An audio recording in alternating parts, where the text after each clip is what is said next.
আসলে আমি ২০২৪ সালে এই ইউনিয়ন পরিষদে যোগদান করি।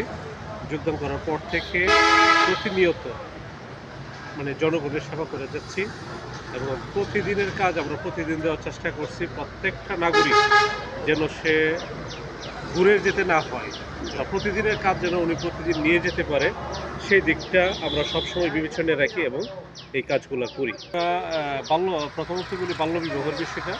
বাল্যবিবাহের ক্ষেত্রে আমাদের তো বিবাহের ক্ষেত্রে কাজী সাহেব যখন বিবাহ পড়ায়, তখন তো উনি জন্ম নিবন্ধন লাগে। হুম, আমরা যদি তার সার্টিফিকেট না থাকে বা প্রাপ্তবয়স্ক না হয়, তাহলে তাদের জন্ম নিবন্ধনই দেই না। জি, জন্ম নিবন্ধন না দিলে আর এই বিয়েটা পড়াইতে পারে না। বছরে করতে চায় তখন আমাদের ইউপি সদস্যগণ আছেন, যাদেরকে আমরা মেম্বার বলি। ওনার নিজ দায়িত্বে এই বিয়েগুলো বন্ধ করেন। তো রাখতে আমরা কিছুদিন আগেও ওইখানে আমাদের ইউনু মহোদয় বা ইউনু স্যারের উপস্থিতিতে আমরা ওইখানে একটা সভা করছি মাদকমুক্ত থাকার কারণে। পুরা শাহবাজপুর ইউনিয়নের জনসাধারণ এবং গণ্যমান্য ব্যক্তিদের উপস্থিতিতে হুম। আমরা একটা সভা করছি, করে এসে করলাম এবং আমাদের বিট অফিসার আছে।